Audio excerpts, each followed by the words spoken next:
అందరికీ నమస్కారం. తెలుగు కథల సమాహారానికి మీ అందరికీ స్వాగతం. ఇప్పుడు మనం వినబోయే సీరియల్ సంసారంలో సిద్ధాంతాలు 7వ భాగం. రచన కాశీ విశ్వనాథ్ గారు. వంశీ పని చేసే ఆఫీస్కి కళ్యాణి వచ్చింది. ఆటోని బయట వెయిట్ చేయమని చెప్పి ఆవేశంగా లోపలికి వెళ్ళింది. ఆమె ఆఫీస్ హాల్లోకి రావటం ఫ్యూన్ రంగారావు చూసి గబగబా వచ్చి ఆమెకు విష్ చేశాడు. నమస్తే మేడం, మేనేజర్ గారు ఆ ఛాంబర్లో ఉన్నారు, రండి అన్నాడు. ఆ హాల్లో ఉన్న ఆడ మగ 15 మందిని అక్కడి నుంచే నిశితంగా చూసి, నాకు ఆయనతో పని లేదు, ఇక్కడ జయలత ఎవరు? జయలత లేచి నిలబడేలోగా, ఈ ఆఫీస్లో 2 జయలతలు ఉన్నారు, ఇందులో మీకు ఏ జయలత గారు కావాలి అని అడిగాడు రంగారావు. మీ ఆఫీస్లో ఎంతమంది జయలతలు ఉన్నారో నాకు అనవసరం. నాకు కావాల్సింది మొన్న సోమవారం సాయంత్రం మా ఆయనతో స్కూటర్ మీద షికార్లు తిరిగిన జయలత, మా ఆయనను పదే పదే ఇంటికి రప్పించుకుంటున్న జయలత, ఇక్కడ మా ఆయనకు పిఏగా పనిచేస్తున్న జయలత. జయలత లేచి కాస్త ముందుకొచ్చి, మీరు అడుగుతున్న పర్సనల్ అసిస్టెంట్ జయలతను నేనే మేడం, కానీ మీరు అంటున్నది ఏమిటో నాకు తెలియదు అంది. నోరు మొయ్, అర్థం కానట్టు నటించావంటే పళ్ళు రాలగొట్టేస్తాను. ఏంటే నీకు తెలియదంటున్నావు? ఆయనకి పెళ్ళయిందని తెలియదా? ఆయనకి మిగతా వ్యసనాలతో పాటు ఉమెన్ వీక్నెస్ కూడా ఉందని తెలియదా నీకు? ఆయనకు గతంలో రాధ అనే నాటకాల మనిషితో సంబంధం ఉందని తెలియదా? దాన్ని వదిలేసి ఇప్పుడు నీతో రాసలీలలాడుతున్నాడని తెలియదా? కళ్యాణి ఇలా రెచ్చిపోతున్నప్పుడే రంగారావు గబగబా వెళ్ళి వంశీని తీసుకొచ్చాడు. అతను టెన్షన్ పడుతూనే ఎందుకు వచ్చావు అని మెల్లగా అడిగాడు. కానీ ఆమె తన మూడ్ని గొంతుని ఏమాత్రం తగ్గించకుండా మాట్లాడింది. ఆఫీస్లో అందరూ వాళ్ళనే చూస్తున్నారు. మీ గర్ల్ ఫ్రెండ్ జయలతని ఒకసారి దర్శించుకుందామని వచ్చాను. హోల్డ్ యువర్ టంగ్, నా రూమ్లోకి వెళ్ళి మాట్లాడుకుందాను రా.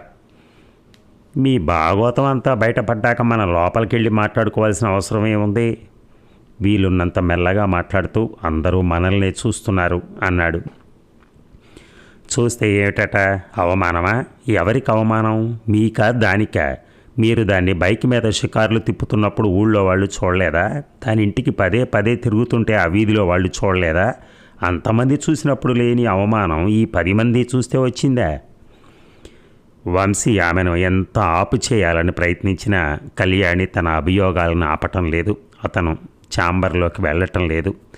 అతన్ని పెళ్లి చేసుకున్న తనని, అతని వ్యక్తిత్వం గురించి గ్యారంటీ బాండ్ రాసిచ్చిన విజయ్ దంపతుల్ని మోసం చేసిన దగుల్బాజీ అంటూ తీవ్రంగా ఆరోపిస్తోంది. అనూహ్యమైనటువంటి ఈ నిందారోపణలకు జయలత నిశ్శబ్దంగా రోధించడం తప్ప జవాబు చెప్పలేకపోతోంది. ఈ ఘర్షణ జరుగుతున్నప్పుడు జనరల్ మేనేజర్ గారు వచ్చి నిలబడి చూస్తున్న వారిలో ఒకడిగా నిలబడ్డాడు. అతను వచ్చిన విషయం ఎవ్వరూ గమనించలేదు. కళ్యాణి అడ్డు ఆపు లేకుండా రెచ్చిపోతుంటే ఆయన కొన్ని నిమిషాల తర్వాత జోక్యం చేసుకున్నాడు. చూడండి, నేను ఈ ఆఫీస్కి జనరల్ మేనేజర్ని. ఇది మీ పర్సనల్ మ్యాటర్. దయచేసి మీరు ఇంటి దగ్గర తీసుకోవటం మంచిది కానీ ఆఫీస్లో కాదు అన్నాడు. అందరూ అతన్ని చూసి కంగారు పడినా కళ్యాణి మాత్రం అదరకుండా బెదరకుండా స్వరం కూడా తగ్గించకుండా మాట్లాడింది. తప్పేనండి, నేను ఒప్పుకుంటాను, కానీ నేరం జరిగిన చోటే దర్యాప్తు జరగాలి. నేను చేసే న్యూసెన్స్ వల్ల మీకు గంట సేపు మాత్రమే డిస్టర్బ్ అవుతుంది, కానీ మీ ఆఫీస్లో పనిచేసి ఈ వగలాడి మా సంసార జీవితంలోకి వచ్చి మా మధ్య శాశ్వతమైన సంక్షోభాన్ని సృష్టించింది. మా దాంపత్యం డిస్టర్బ్ అయిపోయింది. అందుకు ఈవిడొక్కరితే కారణం కాదు, ఈయనగారు కూడా కారణమే. వంశీ మనసులోని బాధనిచ్చి కొంత ధైర్యాన్ని తెచ్చుకుని అన్నాడు. చెప్పింది చాలు, ఇక చాలించు. నేనేదో మానవతా దృష్టితో జయలలితను నా బైక్ మీద తీసుకెళ్ళాను తప్ప నువ్వు అనుమానిస్తున్నట్టుగా మేమేం ప్రవర్తించలేదు. ఏంటండి మీ మానవతా దృష్టి? ఆ దృష్టి ఈ ఆఫీస్లో మీ ఒక్కరికే ఉందా? ఇక్కడున్న వాళ్ళెవరికీ లేదా?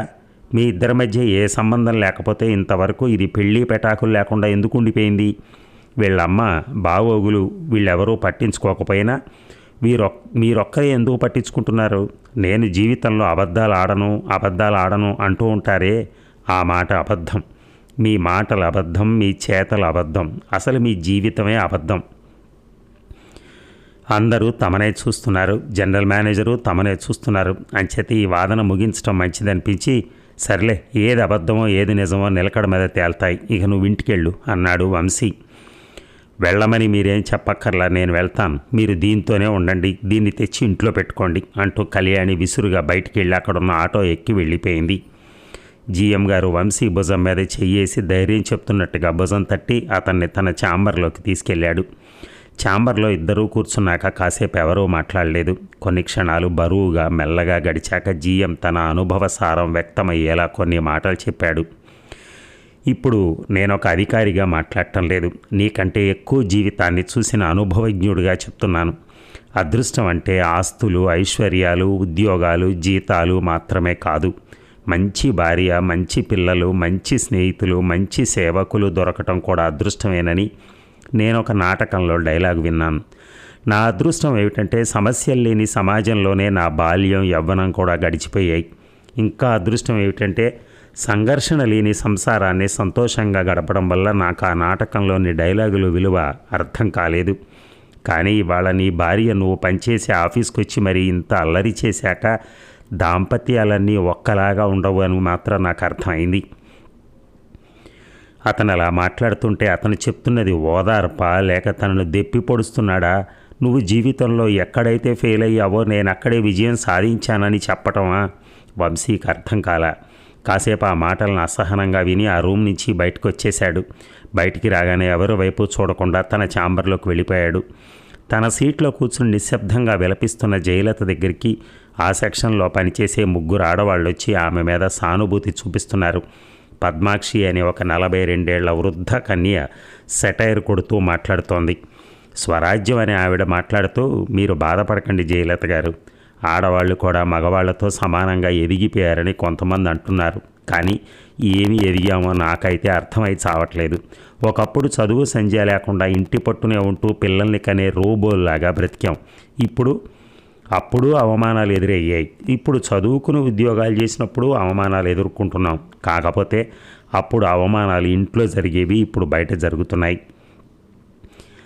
ఎవరితోనూ మాట్లాడకుండా మన పని మనం చూసుకుని వెళ్ళిపోతే దీనికి పొగరు, బుర్ర తిరుగుడు అంటున్నారు. అలా అంటున్నారు కదా అని కాస్త నవ్వుతూ చలాకీగా తిరిగితే దీనికి తిరుగుళ్ళు ఎక్కువ, బరి తెగించి తిరుగుతోంది అంటారు. ఉద్యోగం మానేద్దామనుకుంటే మా ఆయన ఒప్పుకోడు, ఎలా చావటం అంటూ తన మనోవేదన వ్యక్తం చేసింది. పద్మాక్షి కాస్త పెళుసుగా మాట్లాడింది.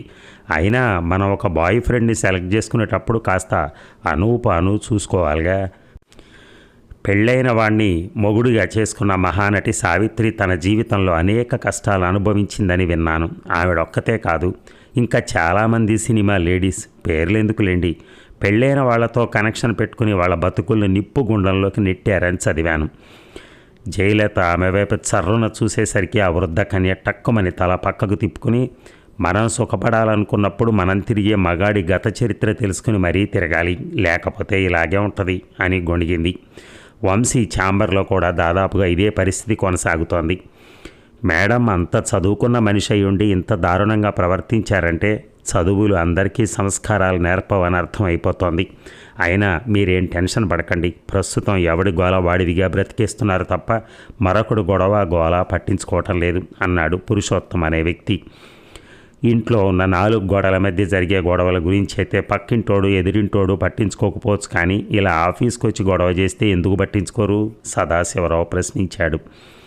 సత్యారావు అనే సీనియర్ ఎంప్లాయీ వ్యంగ్యంగా మాట్లాడుతూ, మగాడన్నాక ఈ మాత్రం అవుట్డోర్ రొమాన్సులు ఉండకపోతే జీవితం ఉప్పు కారం లేని చప్పిడి కూళ్ళ తగలడుతుంది. కాకపోతే పెళ్ళాం దగ్గర మేనేజ్ చేసుకునే కెపాసిటీ ఉండాలి, అది లేనప్పుడు ఇలాంటి వ్యవహారాల జోలికి వెళ్ళకూడదు అన్నాడు. వంశీ అతన్ని సీరియస్గా చూసి కూడా తనను తాను నిగ్రహించుకున్నాడు. రంగారావు హడావిడిగా గదిలోకి వచ్చి, సార్ జయలత గారు మీ మిసెస్ గారి మాటల్ని, మిగతా వారి కామెంట్స్ని భరించలేక ఆఫీస్కి లాంగ్ లీవ్ పెట్టి వెళ్ళిపోయారు. మన జీఎం గారే లీవ్ గ్రాంట్ చేశారు అన్నాడు. ఎవరూ మాట్లాడలేదు. తర్వాత వంశీ కూడా ఒక తెల్ల కాగితం తీసి తను లాంగ్ లీవ్ అప్లై చేస్తూ రాసి దాన్ని శాంక్షన్ చేయించుకోవటానికి జనరల్ మేనేజర్ రూమ్లోకి వెళ్ళాడు. ఇక ఆఫీస్కి సెలవు పెట్టేసి వంశీ తన బైక్ ఎక్కి రోడ్డున పడ్డాడు. చండ్ర నిప్పులు కక్కుతున్న ఎండలో బయటికి రావటానికి జనం సాహసించకపోవటం వల్ల రోడ్లన్నీ నిర్మానుష్యంగా ఉన్నాయి. అతని మస్తిష్కంలోని ఆలోచనలు అస్తవ్యస్తంగా పరిగెడుతున్నాయి. అతని ప్రమేయం లేకుండానే బైక్ బీచ్ రోడ్డు పట్టింది. ఓ చోట బైక్ ఆపి సిమెంట్ గచ్చు మీద కూర్చుని సముద్రం వైపు చూస్తున్నాడు. చాలాసార్లు సముద్రపొడ్డున కూర్చుని చాలా చిత్రమైన ప్రశ్నలు వేసుకునేవాడు. ఈ సముద్రం ఎప్పటినుంచి ఇక్కడుంది? దీని వయసు ఎంత? ఆవేశంతో ముందుకొచ్చి మళ్ళీ నిగ్రహించుకుని వెనక్కిపోతున్న కెరటాలు ఎప్పటినుంచి ఈ పని చేస్తున్నాయి? అలాంటి అనేక ప్రశ్నలు వేసుకునేవాడు. కానీ ఇప్పుడు ప్రశ్నలేవీ జ్ఞాపకం రావటం లేదు. పెళ్ళుమనే ఎండలో సముద్రంలోని నీళ్లన్నీ మరుగుతున్న వెండి ద్రవంలా కనిపించిందోసారి. కానీ ఇప్పుడు భార్య చేత ఆఫీసులో జరిగిన అవమానానికి సలసలమని మరుగుతున్న తన మనసులాగే కనిపించింది. అలా కాసేపు గడిచింది. ఎవరూ లేని సముద్ర తీరాన తను, సముద్రం తప్ప మరెవరూ లేకపోవడంతో చిరాకు కలిగింది. ఇంటికెళ్తే కళ్యాణి ఉంటుంది. ఇందాక ఆఫీసులో జరిగిన ఘర్షణకు కొనసాగింపుగా మళ్ళీ గొడవ జరుగుతుంది. అది తనకిష్టం లేదు. విజయ్ దగ్గరికి వెళ్తే వేళ కాని వేళ ఎందుకు వచ్చావు అని అడుగుతాడు. ఏమీ లేదు, ఊరికే వచ్చానని చెప్తే నమ్మడు. నిజం చెప్పమంటాడు. దాంతో జరిగిందంతా మళ్ళీ చెప్పాలి. ఆ పని చేయటానికి మనస్కరించలేదు. బైక్ ఎక్కి మెల్లగా నడుపుతూ ఎక్కడెక్కడో తిరిగి సాయంత్రం 7 గంటల సమయంలో ఇంటికి చేరుకున్నాడు. ఇంటికి తాళం వేస్తుంది. ఆ సమయంలో ఇంటికి తాళం ఎందుకు వేస్తుందో అర్థం కాలేదు. కళ్యాణి ఎక్కడికి వెళ్ళింది? అలాంటి ప్రశ్నలు వేసుకోకుండా తన దగ్గరున్న తాళంతో తలుపు తెరిచి లైటు వేశాడు. హాల్లో పరుచుకున్న వెలుతురులో టీపాయ్ మీద ఒక ఫుల్ స్కేప్ సైజు కాగితం, దాని మీద ఏదో పేపర్ వెయిట్ కనిపించాయి. గబగబా వెళ్ళి ఆ కాగితం చూశాడు. అది కళ్యాణి దస్తూరియే. వంశీ గారికి, నేను మా ఊరు వెళ్ళిపోతున్నాను. కారణం ఏమిటో ప్రత్యేకంగా చెప్పనక్కర్లేదు. సహనానికి కూడా ఒక హద్దుంది. నేను గుణవంతుడైన భర్తను కోరుకున్నాను తప్పితే అతను ఐఏఎస్లు, ఐపీఎస్లు, కంప్యూటర్ ఇంజనీర్లు కావాలని కోరుకోలేదు. మీ గురించి మీ స్నేహితుడు విజయ్, తాతారావు, రజనీ గారు గొప్పగా చెప్తే నమ్మాను. మీ మీద ఎంత ప్రగాఢ విశ్వాసం లేకపోతే మీ గురించి షూరిటీ బాండ్ రాసి మరీ పెళ్లి జరిపిస్తారని భావించాను. మీరొక నాటకాల రాయుడు అని కానీ, మీకు నైతిక విలువలు లేవని కానీ నాకు తెలియదు. ఆ విషయాన్ని మీరంతా కలిసి దాచిపెట్టారో, మా వాళ్ళు సరిగా అడగలేదో కానీ మొత్తం మీద మీ అందరి దాపరికాలకి బలైపోయింది నా జీవితం. గ్యారంటీ బాండ్లు, డిక్లరేషన్లు రాయిస్తే కాస్త భయంతోనైనా సవ్యమైన కాపురం ఏర్పడుతుందని మా అమ్మ భ్రమపడింది. మీలో సత్ప్రవర్తన లేనప్పుడు ఇలాంటి బాండ్లు కాపురానికి గ్యారంటీ ఇవ్వలేవు. మీ క్యారెక్టర్కి గ్యారంటీ ఇవ్వలేవని అనుభవం ద్వారా నిరూపణ అయింది. నాకు గొప్ప భర్త దొరక్కపోయినా మా చిన్నాన్న లాంటి భ్రష్టుడు మాత్రం దొరకకూడదనుకున్నాను. కానీ నేను ఏనాడు ఏ పాపం చేశానో కానీ మా చిన్నాన్నని మించినవాడు నా భర్తగా దొరికాడు. మీకంటే మా చిన్నాన్నే కొంత నయం. మా పిన్నిని ఇంటి నుంచి గెంటేసి మరో ఆడదాన్ని ఇంటికి తెచ్చాడు. కానీ ఇంట్లో భార్య నుంచి ఆవిడ మీద ప్రేమ నటిస్తూ మరో దాంతో కులకలేదు. ఒకసారి మీ నైజం బయటపడ్డాక మా అమ్మగారంతటి పోలీస్ ఇన్స్పెక్టర్ వచ్చి మందలించినా మీరు మారలేదు. మీ గురించి గ్యారంటీ బాండ్ రాసిచ్చిన విజయ్ గారు మీ కాపురాన్ని స్వయంగా పర్యవేక్షిస్తానని చెప్పినా మీకు భయం కలగలేదు. అయినా నేను మిమ్మల్ని కానీ మరొకరిని కానీ తప్పు పట్టడం లేదు. నా కర్మకు నేనే తల వంచి వెళ్ళిపోతున్నాను. ఇంతవరకు నేను చేసింది ఒక రైలు ప్రయాణం. అందులో ముందుగా నేను దిగాల్సిన స్టేషన్ వచ్చేసింది. నెంబర్ తెలుసు కదా అని నాకు ఫోన్ చేయటం కానీ, అడ్రస్ తెలుసు కదా అని మా ఇంటికి రావటం కానీ చేయకండి. కళ్యాణి. ఉత్తరం చదివిన వంశీకి బాధ కలగలేదు, ఆవేశము కలగలేదు, ఆనందము కలగలేదు. పెళ్ళైన దగ్గర నుంచి ఆలోచిస్తే ప్రతి సంఘటనలోనూ గొడవపడి చివరగా తన ఆఫీస్కి వచ్చి తన అధికారి కింద పనిచేస్తున్న వాళ్ళ ముందు తనని జయలతని అవమానించిన కళ్యాణి పుట్టింటికి వెళ్ళిపోవటంలో తప్పు లేదనిపించింది. ఆ క్షణంలో అతడికి మిగిలినవి పొడి కళ్ళు, తడి మనస్సు మాత్రమే. ఇక ఆఫీస్కి కళ్యాణి వచ్చి తీవ్రంగా మాట్లాడి వంశీని జయలతని అవమానించి వెళ్ళిపోయాక, వాళ్ళిద్దరూ లాంగ్ లీవ్ పెట్టి వెళ్ళిపోయాక ఫ్యూన్ రంగారావు తీవ్రంగా స్పందించాడు. గతంలో వంశీ ఇచ్చిన చనువును దుర్వినియోగపరిచినా కళ్యాణి ఆఫీస్కి వచ్చి ఘర్షణ పడిన తర్వాత అతను మనసుతో ఆలోచించాడు, చెలించాడు. ఆఫీసులో ఆ ఘర్షణ జరిగాక కొంతమంది వంశీ మీద జాలి పడినా, మరికొందరు పరిహాసం చేసినా రంగారావు మాత్రం వంశీ మీద అభిమానంతోనే ఆలోచించాడు. కాబట్టే ఈ విషయాన్ని విజయ్కి తెలియచేయాలనుకున్నాడు. తన స్థాయికి ఫోన్లో విజయ్తో మాట్లాడే అవకాశం లేదు కాబట్టి విజయ్ సాయంత్రం ఇంటికి వెళ్లే దారిలో నిలబడి అతని కారును ఆపాడు. ఆ రోజు కళ్యాణి ఆఫీస్కి రావడం దగ్గర నుంచి చేసిన ఆరోపణలు, అభియోగాలన్నీ వివరించాడు. అంతా విన్నాక రంగాను తీసుకునే వంశీ ఇంటికి వెళ్దాం అనుకున్నాడు. కానీ అక్కడ కళ్యాణి ఉంటుంది కాబట్టి తనొక్కడే వెళ్ళటం బాగుంటుందని భావించి రంగాను పంపించేసి తనే కారు స్టార్ట్ చేసుకుని వంశీ ఇంటికి బయలుదేరాడు. విజయ్ వెళ్ళేటప్పటికీ హాల్లో ఎవరూ కనపడలేదు. వంశీని పిలిచి సోఫాలో కూర్చున్నాడు. ఆలోచనలను ఆపి వంశీ హాల్లోకి వచ్చి కూర్చున్నాడు. కాసేపు ఇద్దరూ మౌనంగానే గడిపాక జరిగిందంతా రంగారావు చెప్పాడు. కళ్యాణి ఏది అని అడిగాడు విజయ్. వంశీ తన జేబులోంచి కళ్యాణి రాసిన ఉత్తరం తీసి అందించాడు. విజయ్ చదివి దాన్ని టీపాయ్ మీద పెట్టాడు. ఇంతవరకు రావడానికి నేనే ప్రధాన కారణమేమో. ఆ రోజు నువ్వు ఇంటికి లేటుగా వెళ్తున్నప్పుడు ఆఫీస్లో హెవీ వర్క్ ఉండటం వల్ల లేట్ అయింది అని చెప్పమన్నాను, విజయ్ బాధపడుతూ చెప్పాడు. వంశీ శుష్క మందహాసం చేసి, అదేం కాదులేరా, జయలత గురించి నేను చెప్పకపోయినా ఆవిడకి తెలిసింది. దానికి నువ్వు కారణం కాదు కదా. నేను మా మొదటి రాత్రి మనసు విప్పి నా జీవితం గురించి, రాధ గురించి కూడా చెప్పాను. దానికి నువ్వు కారణం కాదు కదా. పెద్దవాళ్ళు కర్మ కర్మ అంటూ ఉంటే నేను ఆ కర్మని నమ్మలేకపోయేవాడిని. కానీ ఇప్పుడు నమ్మక తప్పటం లేదు అన్నాడు. విజయ్ ఆ మాటలతో సంతృప్తి పడలేదు. కాసేపు పొడి పొడిగా మాట్లాడుతూ గడిపాక మా ఇంటికి వెళ్ళి భోంచేద్దాం పదా అన్నాడు. వంశీ వెంటనే తల అడ్డంగా ఆడించాడు. విజయ్ అతన్ని పిలవడమైతే పిలిచాడు కానీ వెంటనే ఆలోచనల్లో పడ్డాడు. ఇంతవరకు వంశీ కొన్నిసార్లు తన ఇంట్లో భోంచేసిన అవన్నీ కొన్ని ప్రత్యేక సందర్భాల్లో జరిగాయి. వంశీ ఇప్పుడు పెళ్ళైనవాడు. అతనొక్కడు వచ్చి భోంచేస్తే మీరొక్కరే వచ్చారేమిటి, కళ్యాణి తీసుకురాలేదే అని రజని అడుగుతుంది. ఆవిడ పుట్టింటికి పోబట్టే వీడు మన ఇంటికి వచ్చాడని చెప్తే ఆవిడ అలాగా అంటూ ఊరుకోదు. కళ్యాణి ఎందుకింత సడన్గా పుట్టింటికి వెళ్ళింది అని అడుగుతుంది. దానికి సమాధానం చెప్పడం ఆరంభిస్తే డొంకంతా కదులుతుంది. దాని ఫలితాలు ఎవరికీ సంతోషాన్ని కలిగించవు. అంచేత విజయ్ తన మనసు మార్చుకుని, సరే నేను వెళ్ళి తినడానికి ఏమైనా పట్టుకొస్తానని చెప్పి బయటికి వెళ్ళాడు. ఒక అరగంట తర్వాత ఒక బిర్యానీ ప్యాకెట్, అరటిపళ్ళు తీసుకొచ్చి టీపాయ్ మీద పెట్టి తిను అన్నాడు. తర్వాత తింటానులే అన్నాడు నిరాసక్తంగా. మర్చిపోకుండా తిను, నువ్వేం టెన్షన్ పడకు. ప్రతి సమస్యకి ఒక పరిష్కారం ఉంది. నేను దాని గురించి ఆలోచిస్తాను. పొద్దుట మళ్ళీ వస్తాను. తాతారావు బాబాయ్కి నేను ఫోన్ చేసి చెప్తాను అన్నాడు. వంశీ ఏదో చెప్పాలనుకుని ఆగిపోయాడు.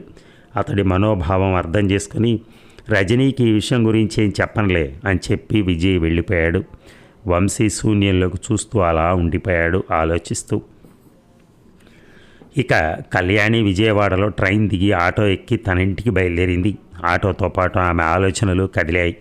తన ముఖంలో ఏమాత్రం టెన్షన్ విచారం కనపడినా, తండ్రి జగన్నాథం పసిగట్టలేకపోయినా తన తల్లి మాత్రం గుర్తుపట్టేస్తుంది. తన మొహం చూసి ఏమాత్రం ఊహించినా తనను అడగకుండానే పోలీసుల చేత ఎంక్వైరీ చేయించి మరీ తెలుసుకుంటుంది. అంచేత కొన్ని రోజుల వరకు ఏమీ జరగనట్టే నటించాలి అని మనసులో నిర్ణయించుకొని ఇంటి ముందు ఆటో దిగింది.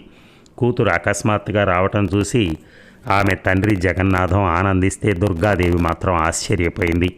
కళ్యాణికి ముఖమంతా నోరు చేసుకుని నవ్వుతూ, నేను సడన్గా వచ్చినందుకు మీరేమీ ఆశ్చర్య సముద్రంలో మునిగిపోకండి. మా ఆయనకి సడన్గా 10 రోజుల పాటు బెంగళూరు క్యాంపు తగిలింది.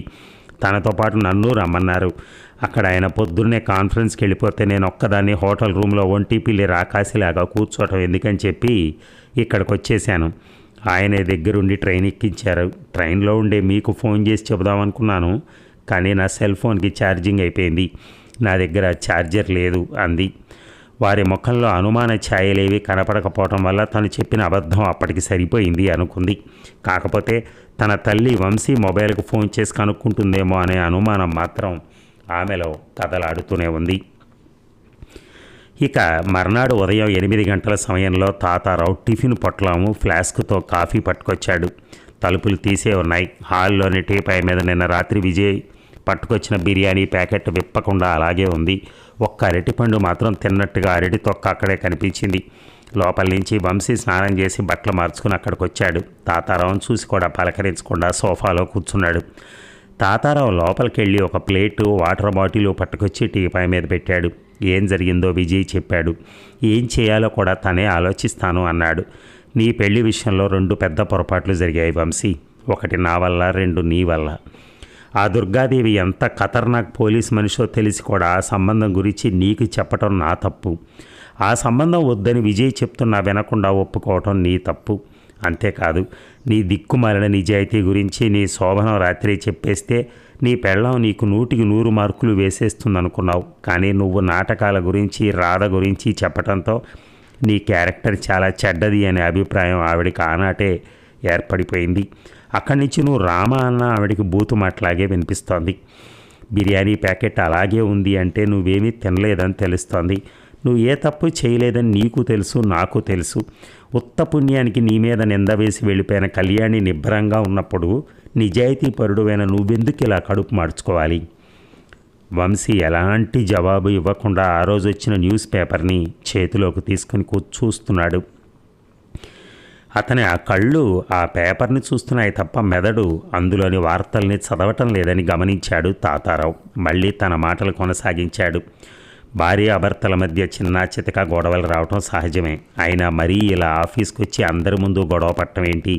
దర్యాప్తు గాడిద గుడ్డు అంటూ వీధికెక్కి ఒక పోలీస్ ఇన్స్పెక్టర్ కూతురు అనిపించుకుంది, కానీ వంశీ లాంటి ఒక మంచివాడి భార్య అనిపించుకోలేదు. తాతారావు కాసేపు ఆగి మళ్ళీ చెప్పాడు, సర్లే టిఫిన్ తెచ్చాను, శుభ్రంగా తిను. నువ్వు నీ సెల్ ఫోన్ ఆఫ్ చేసేసావట, అంచేత విజయ్ నాకు పొద్దుట ఫోన్ చేసి చెప్పాడు. మధ్యాహ్నం రంగా చేత నీకు మీల్స్ ప్యాకెట్ పంపిస్తానన్నాడు. నాకు ఇవాళ కోర్టు కేసు ఉంది, నేను వెళ్తాను. రాత్రి కనేరి పొద్దుటికి కానీ వస్తాను. తాతారావు చెప్పిందంతా చిత్తశుద్ధితోనే చెప్పి వెళ్ళిపోయాడు. వంశీ టిఫిన్ పొట్లం విప్పి ఒక ఇడ్లీ తిని ఫ్లాస్క్లోని కాఫీ కొద్దిగా తాగాడు. అతని మనసులో జయలలిత పరిస్థితే కదలాడింది. మగాణ్ణైన నేనే ఇంత మదన పడుతున్నప్పుడు అమాయకురాలైన జయలలిత ఇంకెంత బాధపడుతుందో. ఆమె జీవితానికి పేదరికం ఒకటే శాపమని ఇన్నాళ్ళు అనుకున్నాడు. కానీ ఇక మీదట కళ్యాణి వేసిన అభాండం మరో శాపంగా పరిణమిస్తుందేమో అనే ఆలోచన మనసులో చాలాసేపు కదలాడింది. ఇక జయలలిత నిన్న మధ్యాహ్నం ఏడ్చి ఎర్రబడ్డ కళ్ళతో ఇంటికి వచ్చేసింది. వేళ కాని వేళ తన కూతురు ఎందుకు ఇలా ఆఫీస్ నుంచి వచ్చేసిందో జానకమ్మకు అర్థం కాలేదు. ఏం వచ్చేసావు అని అడిగితే ఏం లేదు అని మాత్రమే జవాబు చెప్పింది. మరో గంట తర్వాత అడిగినా అదే సమాధానం. రాత్రి భోంచేయకుండా గదిలో లైట్ వేసుకోకుండా చీకట్లో కూర్చున్న జయలలితను అడిగినా ఇందాక చెప్పిన సమాధానాన్ని చెప్పింది. జానకమ్మకి దుఃఖం ఆవేశం ఒకేసారి తన్నుకొచ్చాయి. ఎవరైనా ఏమైనా అన్నారా అని చాలాసార్లు అడిగింది. ఎవరూ ఏమీ అనలేదు అంది ముక్తసరిగా. ఎవరూ ఏమీ అనకుండా, ఎక్కడా ఏమీ జరగకుండా నువ్వెందుకు ఇలా శోకదేవతలా తయారవుతావు? నాకు ఏ మంచి చెడ్డ చూడాలన్నా నువ్వు తప్ప మరొకరు లేరు కదా. నీ గురించి అడగడానికైనా ఆలోచించడానికైనా నేను తప్ప మరెవరున్నారే అంటూ బోరుమని ఏడ్చింది జానకమ్మ. మర్నాడు ఉదయం 10 గంటలు దాటాక హౌస్ ఓనర్ కనప్ప కుంటుకుంటూ వచ్చాడు. అతన్ని చూడగానే జానకమ్మ మండిపడింది. అసలే నిన్న రాత్రి నుంచి కూతురికి ఏం జరిగిందో తెలియక ఆందోళన పడుతున్న సమయంలో శనీశ్వరుళ్లాగా కన్నప్ప వచ్చాడు. ఎందుకయ్యా వచ్చావు? మొన్ననే కదా చీకొట్టాం అంటూ ఉంటే కన్నప్ప చిన్నగా నవ్వుతూ, నేను రాలేదు, నీ కూతురే రమ్మని మా కొట్లో ఉన్న కుర్రోడి చేత కబురు తోలేసింది అన్నాడు కన్నప్ప. కన్నప్ప సమాధానం ఆమెను నివ్వెరపరిచింది. ఆమె భావాలతో పని లేకుండా జయలలిత ముందుకొచ్చి, అవునమ్మా, నేను రమ్మంటేనే అతను వచ్చాడు. ఇతగాడి బాకీ తెగ్గొట్టడానికి నీకేమైనా డబ్బు ఏమైనా అందిందా? అతనికి అందాల్సింది డబ్బు కాదమ్మా, నేను. ఇన్నాళ్ళు అతను అందుకోవాలని చూసినా నేను అందలేదు. అందకపోగా వచ్చినప్పుడల్లా పొమ్మన్నాను, కానీ ఈసారి నేనే రమ్మన్నాను. ఎందుకు? నా అంతటా నేనే అందుతున్నానని చెప్పడానికి. అంటే నాకు అర్థమయ్యేటట్టు చెప్పవే, చిరాగ్గా అంది జానకమ్మ. జయలలిత తల్లికి చెప్పకుండా కన్నప్పతో చెప్పింది, మీరు పెళ్ళికి ముహూర్తం పెట్టుకోండి. ఫట్మని కూతుర్ని కొట్టింది జానకమ్మ. నువ్వు మతుండే మాట్లాడుతున్నావా? ఇన్నాళ్ళు మతి లేకే పెళ్లి చేసుకోలేదు. నిన్ననే నాకు జ్ఞానోదయం అయింది. అందుకే ఓ మగాడికి భార్య కావాలనుకుంటున్నాను. నేను వీలున్నంత త్వరలో పెళ్లి చేసుకోవాలి. ఒక్క రోజులో అయినా సరే, ఒక్క గంటలో అయినా సరే, ఈ క్షణంలో అయినా సరే నేను పెళ్లి చేసుకోవటానికి సిద్ధంగా ఉన్నాను. ఒక విచిత్రమైన మానసిక ఆందోళనకు గురవుతూ మాట్లాడుతున్న జయలలిత గుమ్మం దగ్గర నిలబడి వింటున్న వ్యక్తిని చూసి టక్కుమని ఆగింది. అతను రాజా, ఆమె ప్రియుడు. లత, ఏంటి నువ్వు మాట్లాడుతున్నావు? నేను ఈ పెళ్ళి ఒప్పుకోను అంటూ రాజా లోపలికొచ్చాడు. జయలలిత తన ఆవేశాన్ని దూరం చేసుకోకుండా కేవలం నిగ్రహించుకుంటూ మాట్లాడింది. ఒప్పుకోకపోవటానికి నువ్వెవడివి? అడుగుతున్నది నిన్నే. ఎవరు నువ్వు? జానకమ్మ జోక్యం చేసుకుని, అదేమిటే ఇన్నాళ్ళు ఆ కుర్రాడు నిన్ను ప్రేమించాడని చెప్పావు అంది. ప్రేమించిన వాళ్ళేం చేస్తారు? పెళ్లి చేసుకుంటారు. ఆ పెళ్లికి పెద్దలు అభ్యంతరం పెడితే ధైర్యంగా ఎదిరిస్తారు. ఆ ధైర్యం నీకుందా? ఉండుంటే ఈ పాటికే మన పెళ్ళైపోయి ఉండేది. ఆ పెళ్ళే జరుగుంటే ఆఫీస్లో నాకు అవమానం జరిగేది కాదు. జానకమ్మ ఆత్రపడుతూ, ఏం అవమానం జరిగిందే అని అడిగింది. ఏం జరిగిందో ఇతనికి తెలుసు కాబట్టే వచ్చాడు, నీకు తెలియక్కర్లా. నువ్వు కాసేపు మాట్లాడకు. నువ్వు చెప్పు రాజా, మన పెళ్ళి ఎందుకు జరగలేదు? నాకు డబ్బు లేక, నీకు ధైర్యం లేక? అది కాదు లత, నేను చెప్పేది విను. ఏం చెప్తావు? నన్ను పెళ్లి చేసుకుంటానంటావా? నేను ఈ క్షణంలో రెడీ. ఆ మాట అనగలవా? నన్ను ఈ ఊరు నుంచి ఈ క్షణం లేపుకుపోగలవా? మా అమ్మని తీసుకుని నేను వచ్చేస్తాను. ఆ మాట అనగలవా? అనలేవు. ఎందుకంటే నీకు ధైర్యం లేదు. ఆ మాట మాత్రం అనకు అన్నాడు. ఆ మాట నేనంటలేదు, మరో ధైర్యవంతుడిని చూపించి అతనికంటే నేను చాలా పిరికివాడిని, పనికి మాలిన వాడిని అని నువ్వు అనుకునేటట్టు నేను చేస్తాను. కన్నప్ప గారు మీకు చెప్పండి. ఏమిటి? నేను ఇతన్ని ప్రేమించాను, 2 సార్లు ఇతనితో సినిమాకు కూడా వెళ్ళాను, అయినా నన్ను పెళ్లి చేసుకుంటారా? చేసుకుంటాను. మొన్న నేను వంశీ అనే వ్యక్తితో బైక్ మీద వచ్చాను, మీరు చూశారు, అయినా చేసుకుంటారా? చేసుకుంటాను. నిన్న అతని భార్య ఆఫీస్కి వచ్చి అతనికే నాకు సంబంధం ఉందని అందరి ముందు అవమానించింది, అయినా చేసుకుంటారా? చేసుకుంటాను. పెళ్ళైన వెంటనే నేను ఉద్యోగం మానేస్తాను, అయినా చేసుకుంటాను. మా అమ్మ బ్రతికున్నంతకాలం మీరే పోషించాలి. పోషిస్తాను. విన్నావా రాజా? ఇతను అవిటివాడు, ముసలివాడు, కానీ మగవాడు. ఇతన్ని పెళ్ళాటం వల్ల నాకు సంసార సుఖం ఉండదు, కానీ ఈ సమాజంలో నేను ఒక మగాడి భార్యననే గుర్తింపు, గౌరవం కలుగుతాయి. అవి నాకిప్పుడు కావాలి. ఆ గుర్తింపు ఇన్నాళ్ళు కలగకపోబట్టే ఆ కళ్యాణి నిన్న ఆఫీస్కి వచ్చి అన్ని మాటలు అనగలిగింది. అందుకే ఇప్పుడు నా మెడలో ఒక మంగళసూత్రం, నా పక్కన ఒక మగాడు కావాలి. కన్నప్ప గారు, రేపు నేను ఆ కళ్యాణి దగ్గరికి వెళ్ళి ఇతన్నే నేను చేసుకుంటానని చెప్పుకోవచ్చా? ధైర్యంగా చెప్పుకోవచ్చు. కావాలంటే నేను వస్తాను. అక్కర్లేదు, ఇంకా మీరెళ్ళి మీ ఏర్పాట్లు చేసుకోవచ్చు. కన్నప్ప జీవితంలో అనుకున్నది సాధించుకున్న వాళ్ళ, ఆకాశాన్ని అందుకున్న వాళ్ళ విజయ గర్వంతో ఆ ఇంటి నుంచి నిష్క్రమించాడు. కూతురు తీసుకున్న ఈ దారుణమైన నిర్ణయం వెనక కారణాలు జానకమ్మకు చాలా వరకు అర్థమయ్యాయి. కళ్యాణి అనే మనిషి ఎవరో తెలియకపోయినా ఆవిడ అవమానించబట్టే ఇంతకు తెగించిందని అర్థం చేసుకుంది.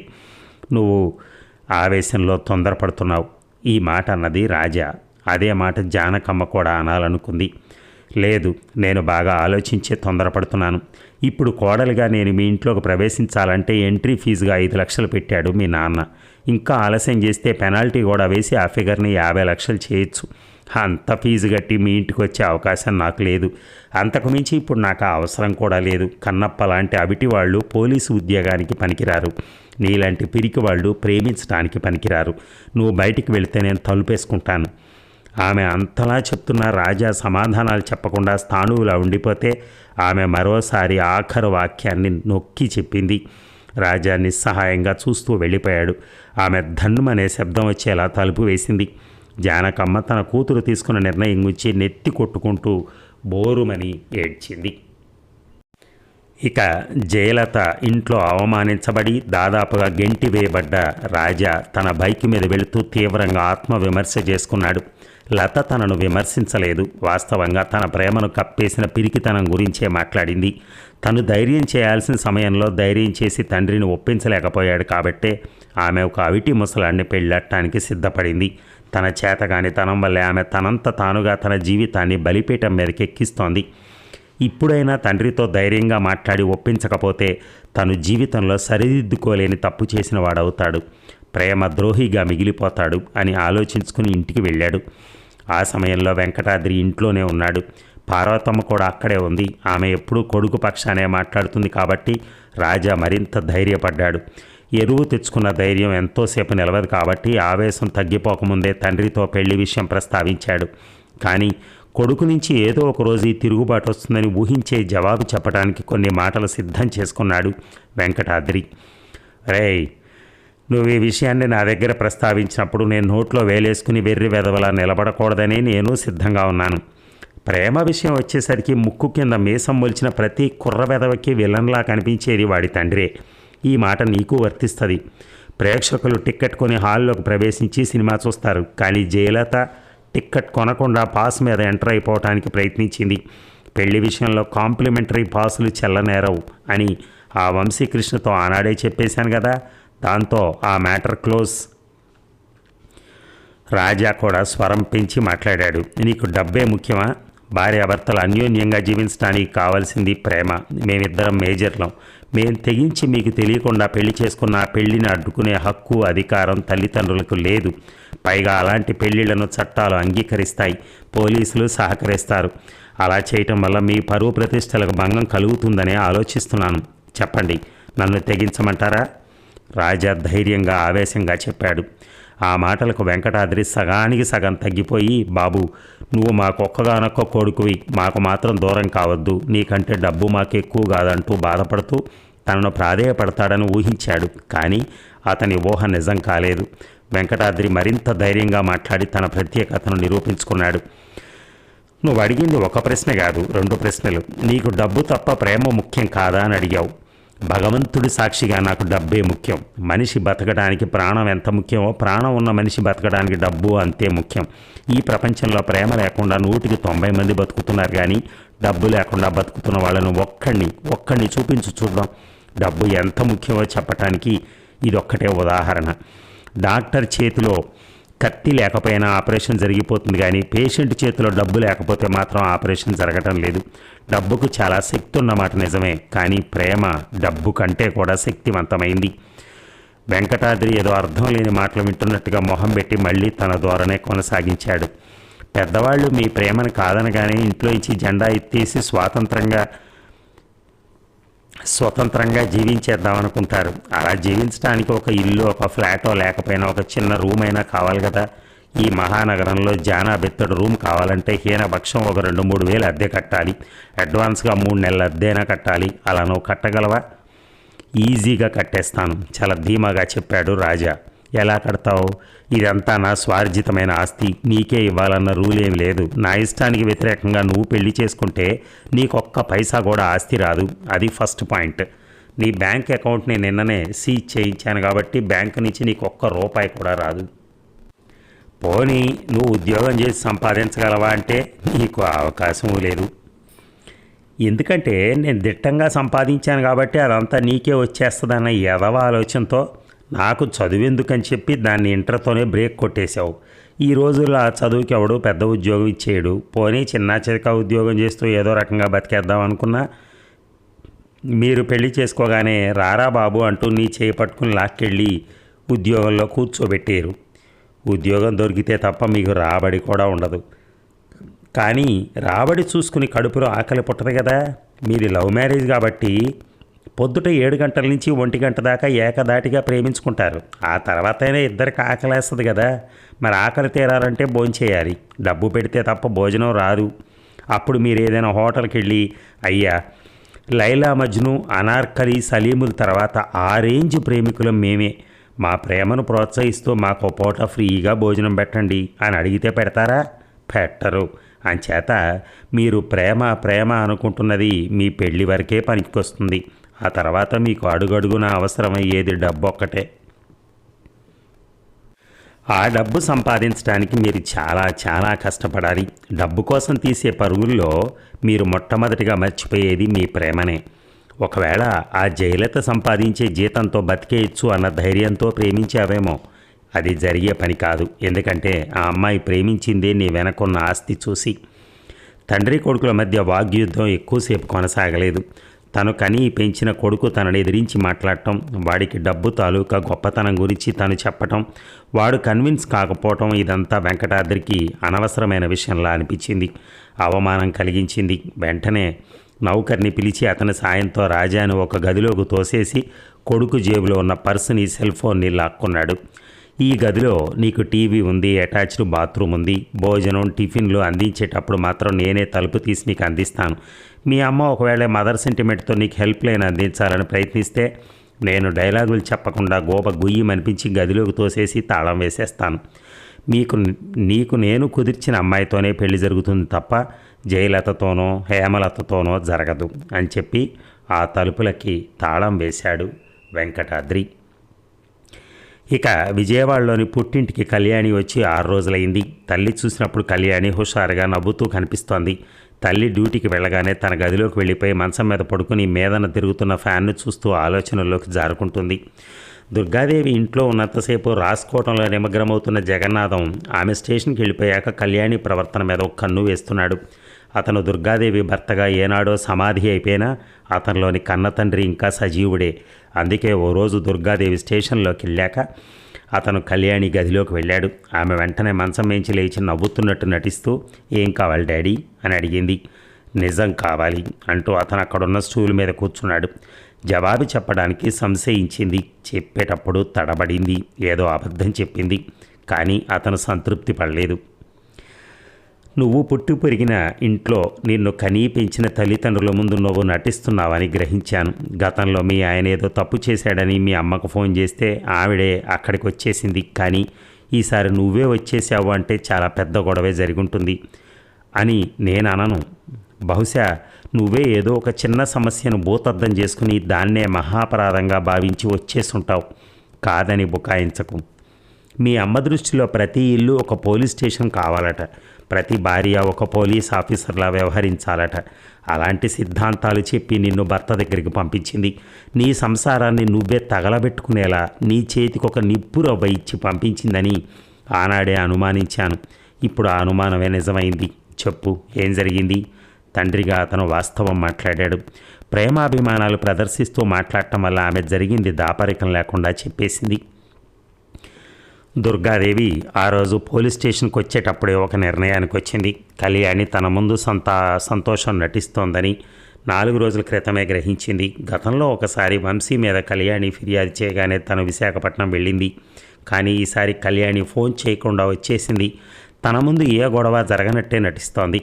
కళ్యాణి తన దగ్గర ఏమీ దాచదు. ఎందుకంటే తన కూతురు తాను తయారు చేసిన రోబో లాంటిది. కానీ ఇప్పుడు ఎందుకు దాచింది? తను అడిగితే కళ్యాణి చెప్పచ్చు. కానీ తనకు కావాల్సింది ప్రశ్న అడిగితే ఇచ్చే సమాధానం కాదు. అంచేత ఆ ఊళ్ళో ఏం జరిగిందో తాతారావుని అడిగితే తెలుస్తుంది. కానీ కళ్యాణి వచ్చి ఇన్ని రోజులైనా అతని నుంచి ఫోన్ రాలేదు. అంచేత అతన్ని తిన్నగా అడగకుండా పోలీస్ టెక్నిక్తో అడగాలనుకుని తన ఫోన్ తీసి తాతారావుకి డైల్ చేసింది. ఏం తాతారావు గారు, మా కళ్యాణి మా ఇంటికి వచ్చిన విషయం మీకు తెలుసా అని అడగటంలో అర్థం లేదని నాకు తెలుసు. ఎందుకంటే మీరు వంశీ ఇంటికి ఏ టైంలో పడితే ఆ టైంలో వెళ్తుంటారు కాబట్టి మీకు తెలియని విషయం ఉండదు. మా కళ్యాణి అక్కడ జరిగిందంతా చెప్పింది. అది చెప్పిందంతా కరెక్టే అంటారా అని అడిగింది. ఇలా అడిగితే ఎదుటివాడు అసలు విషయం దాచకుండా చెప్పేస్తాడని ఆమెకు తెలుసు. కాబట్టి ఆ టెక్నిక్ని ఉపయోగించింది. కళ్యాణి పుట్టింటికి చేరుకున్న ఇన్ని రోజులకి కూతురు చెప్పింది కరెక్టా కాదా అని తనను అడుగుతున్నందుకు ఆశ్చర్యపోయాడు.